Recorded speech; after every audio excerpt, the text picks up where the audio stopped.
Olá, muito bom dia. Pode chegar, estamos ao vivo. Agora são 8 horas e 31 minutos pelo horário de Brasília. Um bom dia para você também, Kleber Werneck. Muito bom dia, Daniela Paris, e bom dia para você que nos assiste. E a partir de agora, você confere as notícias do Brasil e do mundo desta quinta-feira. Vamos então aos destaques do dia. Câmara aprova a PEC dos benefícios em segundo turno. Auxílio Brasil deve ter aumento no valor já em agosto. Anvisa aprova a aplicação da vacina Coronavac em crianças com idade de 3 a 5 anos. Depois de 63 horas de trabalho, bombeiros conseguem acabar com o incêndio no centro de São Paulo. Comerciantes agora tentam retomar a vida normal. Terceira superlua do ano aparece maior e mais brilhante. A imagem encanta o mundo todo. Tudo isso a partir de agora. E a gente começa falando sobre a PEC. Com 469 votos favoráveis e 17 contrários, a Câmara dos Deputados aprovou a PEC dos benefícios.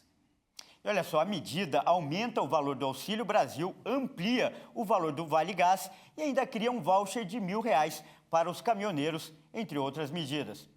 Para garantir a rapidez na aprovação da proposta, todos os destaques, que são as sugestões de alteração no texto, foram rejeitados. O ponto de maior discordância entre os deputados foi o item que autoriza o governo a decretar estado de emergência, sob a alegação de que o aumento no preço dos combustíveis causou enorme impacto para a economia do país. A medida era necessária para autorizar o pagamento dos benefícios em ano eleitoral.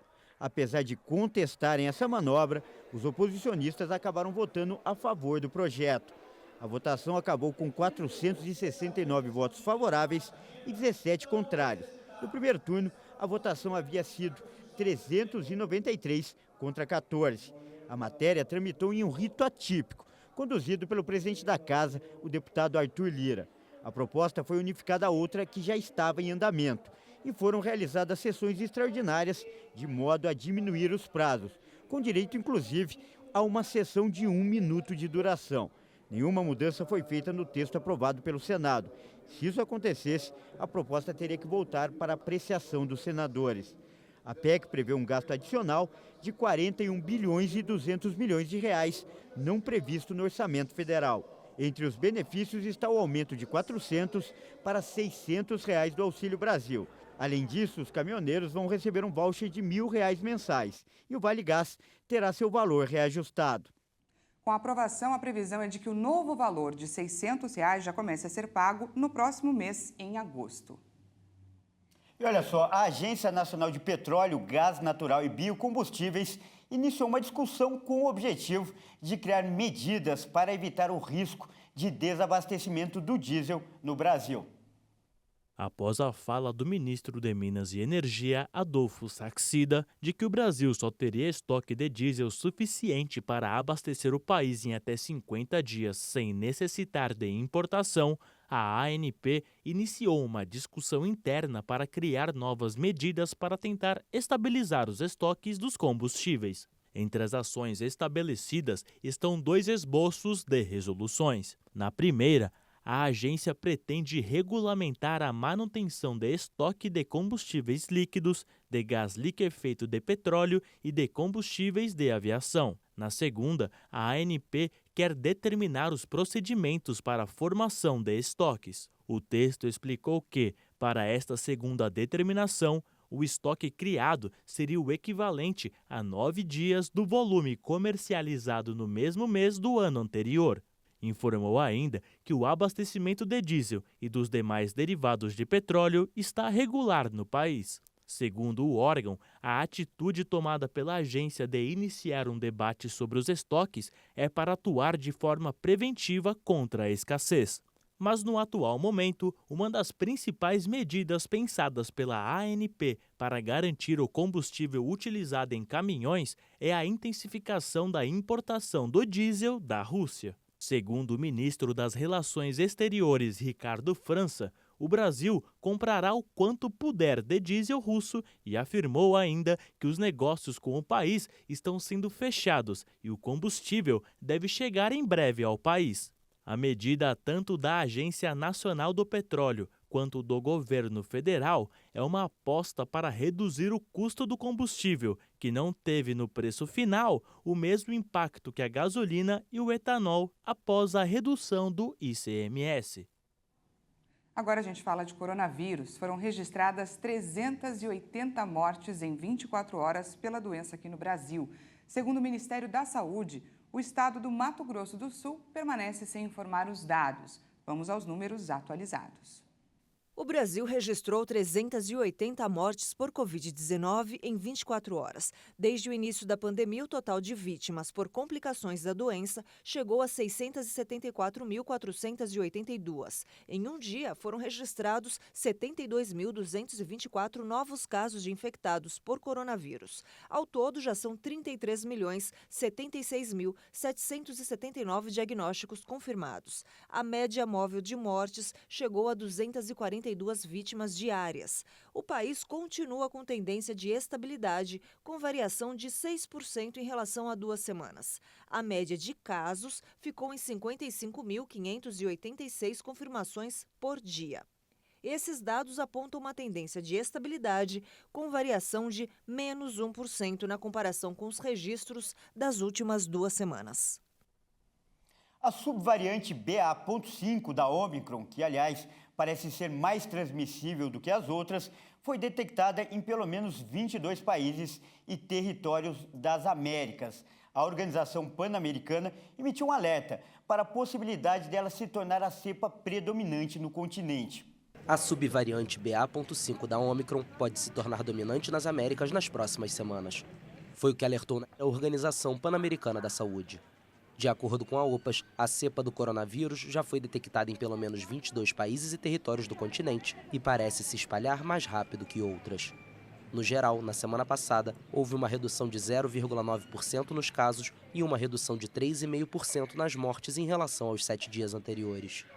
Na América Central, as infecções cresceram 55% no período e na América do Sul, 2%. Por outro lado, foram registradas quedas de 5,2% no Caribe e de 4,5% na América do Norte. A Organização de Saúde explicou que uma proporção cada vez maior de casos está sendo causada pelas subvariantes da Omicron BA.4 e BA.5. A OPAS também ressaltou que as vacinas permanecem seguras e muito eficazes contra qualquer coronavírus na prevenção de casos graves ou morte. E já que estamos falando sobre a importância da vacinação na prevenção de casos graves e mortes, vamos falar sobre a vacinação aqui no Brasil, que tem mais de 460.142.000 doses aplicadas. Vamos entender melhor o avanço dessa vacinação, olhando, é claro, o nosso vacinômetro.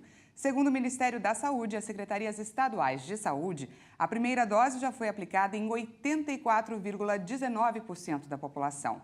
Já a segunda dose, em 79,48% dos brasileiros. E a primeira dose de reforço, ou a terceira dose, em 52,04% das pessoas. Os levantamentos apontam que abaixou o número de internações por coronavírus aqui em São Paulo. Mas atenção, esse número segue aumentando na maior parte do país. E olha só, ainda falando de vacinação, por unanimidade, a Anvisa aprovou a aplicação da vacina Coronavac em crianças de 3 a 5 anos. A vacina já estava liberada para crianças a partir de 6 anos. A decisão foi tomada após a análise de um pedido apresentado pelo Instituto Butantan em março para a liberação do imunizante contra a Covid para essa faixa etária. A Coronavac está autorizada para uso emergencial no Brasil desde o dia 17 de janeiro de 2021. Mas foi somente em janeiro de 2022 que a agência regulatória autorizou a ampliação do uso da vacina para crianças e adolescentes entre 6 e 17 anos de idade. 5 diretores da Anvisa, que votaram com a relatora Meiruzi Freitas, autorizando o uso em crianças de 3 a 5 anos de idade, aprovaram a aplicação também para o grupo de imunossuprimidos, crianças que têm baixa imunidade. A aprovação da Anvisa para essa faixa etária segue agora para a Câmara Técnica de Assessoramento em Imunização da Covid no Ministério da Saúde. A aprovação depende dessa análise técnica do governo federal para que a imunização desse público seja de fato iniciada. 10 milhões de doses vão ser necessárias para incluir essa população de 3 a 5 anos. O esquema vacinal para crianças a partir dos 3 anos de idade é o mesmo recomendado para os adultos. 2 doses aplicadas em um intervalo de 28 dias. A vacina vai ser a mesma já aplicada na população em geral. A gente vai para um rápido intervalo e você confere a seguir. Após 63 horas, bombeiros finalmente conseguem acabar com o incêndio no centro de São Paulo. Não saia daí, nós voltamos já já.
E com essas imagens aí que revelam o esforço, todo o trabalho feito pelos bombeiros nos últimos dias e também, o prejuízo causado pelos comerciantes, nós retornamos agora com o segundo bloco ao vivo. São 8 horas e 45 minutos para falar justamente do incêndio que atingiu um prédio no centro de São Paulo. 63 horas depois, o fogo que consumiu o prédio de 10 andares na região da Rua 25 de Março, em São Paulo, foi finalmente extinto. O prefeito Ricardo Nunes disse que a edificação deverá ser demolida por implosão. Essas podem ser as últimas imagens da fachada do prédio de 10 andares, consumido pelo fogo desde a noite do último domingo. De um ponto estratégico da região da Rua 25 de Março, no centro de São Paulo, o cinegrafista Marcos Hirose capturou de perto cenas de parte do trabalho dos bombeiros neste 4º dia de combate às chamas. Mais uma vez, a corporação atuou apenas do lado de fora, pelo risco de desabamento, o que provocou a interdição de 9 prédios.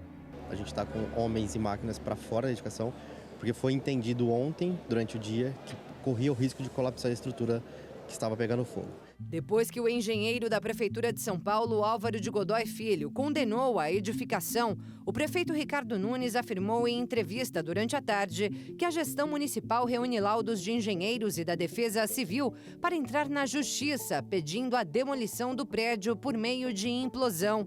Mas é claro que isso só poderá acontecer após o trabalho de rescaldo. Quando decidido pela demolição, a gente precisa entregar essa edificação sem fogo algum, sem esse perigo de reignição para a Defesa Civil e aí sim Defesa Civil com Prefeitura planejar essa possível demolição. Enquanto aguarda o desfecho da ocorrência, o comércio da região segue prejudicado. Apesar de algumas ruas terem sido desbloqueadas, como esta aqui em que nós estamos agora, o número de lojistas afetados é bem grande. A Univinco, a União dos Lojistas aqui da Rua 25 de Março, atualizou os números. Informou que até esse momento cerca de 3.000 comerciantes foram prejudicados. Ao todo, 27.000 pessoas estão sem trabalhar há 3 dias. O peruano Ivan Lázaro conseguiu reabrir a loja nesta quarta-feira, depois de 2 dias sem funcionar. Ele conta que o prejuízo foi grande, mas poderia ter sido pior.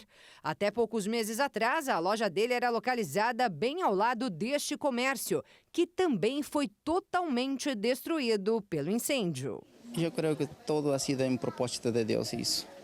Se não fosse por ela, agora estaríamos aí perdidos com tudo, né? Apesar do sentimento de gratidão, a tristeza pelo que viu no dia em que o incêndio começou ainda assombra os pensamentos do lojista, que se coloca no lugar dos colegas atingidos. Quanta dívida, como será esse negócio, né? E a parte disso, quantos funcionários também vão ficar aí sem emprego? Muitos já estão desempregados, como informou o presidente do Sindicato dos Comerciários de São Paulo, Ricardo Patá. Já recebemos informações que tem empresas que simplesmente estão mandando os trabalhadores embora sem direito algum. Por incrível que pareça, são de lojas que estão por enquanto fechadas e não sabem que vão abrir, não querem aguardar e já estão demitindo as pessoas. Então é uma preocupação maior. As lojas que foram queimadas, logicamente, nós vamos ter que ter um outro tipo de negociação para que a loja não vai abrir agora, logicamente, mas que eles tenham os seus direitos garantidos. Em coletiva de imprensa no final da tarde de hoje, o capitão Maicon Cristo, do Corpo de Bombeiros, afirmou que o incêndio foi controlado, mas a corporação segue a postos para dar continuidade aos trabalhos. Os últimos focos de incêndio que tinha foram extintos. A gente tem a dificuldade do prédio ter esse risco de colapsar. Então, as nossas decisões e as nossas ações são mais lentas justamente para ter toda essa cautela. Então, a gente está avaliando, a gente está medindo temperaturas em pontos específicos do prédio para que a gente consiga considerar o local em segurança plena. Olha, e a Rua 25 de Março, maior centro comercial a céu aberto do Brasil, tenta retomar a vida normal nesta quinta-feira. Nos últimos dias, a rotina dos comerciantes e dos consumidores foi bastante afetada pelo incêndio. A expectativa é que muitos lojistas retomem as atividades hoje.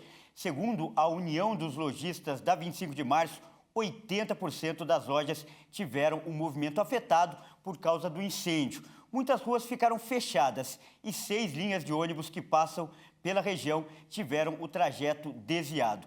Apesar dos bombeiros ainda estarem fazendo esse trabalho de rescaldo no prédio que pegou fogo, a expectativa é que a situação comece a voltar ao normal a partir de hoje. O que, aliás, significa um alento para o comércio, né, Dani? Com certeza. É uma situação preocupante, principalmente economicamente. Foram pelo menos 2.500 lojas fechadas. E essa paralisação não afeta só, é claro, a economia local aqui da cidade de São Paulo. É importante lembrar que a 25 de março atrai pessoas de todo o país que vêm em busca de mercadorias. E para falar sobre esse assunto, a gente conversa agora com Kleber Brandão, que é especialista em gestão de lojas de varejo. Bom dia, Kleber, seja bem-vindo. Olá, Kleber, olá, Daniela, bom dia para vocês. A primeira pergunta é para a gente falar sobre o impacto. É possível avaliar o impacto que esses dias de portas fechadas, bem nessa época do ano, terão para os comerciantes, não só de São Paulo, mas de outros locais aqui do país?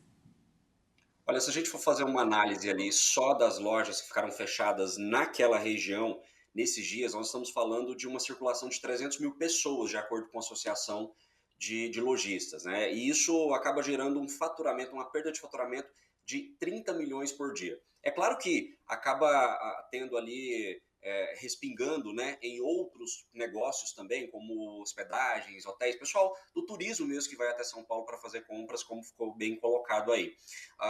Avaliar o prejuízo total hoje, né, por parte dos lojistas acaba sendo um pouco ainda difícil, né, de mencionar tudo isso, mas de certa forma o prejuízo é muito grande, como a gente pode ter visto aí, como nós vimos, na verdade, aí, e realmente é desesperador, né? Kleber, bom dia. Aqui quem fala é o Kleber Werneck. Prazer em falar com você. E é importante lembrar também que os comerciantes já vêm de um longo período de portas fechadas por causa da pandemia. E por isso, eles foram forçados até a investir no comércio virtual, o e-commerce. Você acredita que essa modalidade de negócio também pode ajudar agora a amenizar esse prejuízo?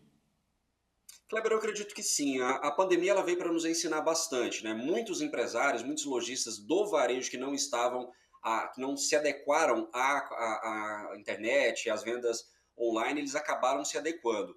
Então, hoje, isso já movimenta uma grande parte das vendas de vários lojistas, né? e certamente esse movimento acabou contribuindo muito também para essa movimentação das vendas do varejo, também de muitos lojistas da 25 de março. Ontem eu estava conversando com alguns desses lojistas que estão com as lojas fechadas, agora estão retomando aí o movimento, e eles disseram, né, com uma certa segurança, apesar de todo o caos, que ainda assim não tem todo aquele prejuízo do faturamento por conta da loja fechada. É claro que isso impacta gravemente, impacta muito ainda, mas queira ou não ali acaba tendo um certo acalanto, digamos assim, né? Deixa o coração um pouquinho mais, não tão desesperado por conta dessas outras possibilidades que a gente tem de vendas online. É uma situação bem complicada e a gente espera que todos os comerciantes logo consigam reverter essa situação. O brasileiro se reinventa sempre, não é verdade? Nós conversamos com Kleber Brandão, que é especialista em gestão de lojas e varejo. Muito obrigada, Kleber, pela sua participação aqui no jornal. Obrigado. Bom, e agora mudando de assunto, a terceira superlua do ano iluminou o céu na noite desta quarta-feira. A chamada Lua dos Servos possibilitou belas imagens a partir do final da tarde de ontem até o início desta manhã. A Lua parece maior e mais brilhante do que o comum. Isso acontece durante a fase cheia, quando está mais próxima da Terra. E hoje, o cometa K2 vai fazer sua maior aproximação da Terra. De acordo com a NASA, esse cometa foi inicialmente descoberto em maio de 2017. E, na época, era o cometa ativo mais distante já encontrado, descoberto quando estava a cerca de 2,5 bilhões de quilômetros do Sol. Muito lindas imagens, não é? Essa edição fica por aqui. Muito obrigada pela sua companhia. E continue ligado em nossa programação, porque às 10 horas eu volto com mais notícias para você. E eu volto às 11, não perca. Até mais. Até mais.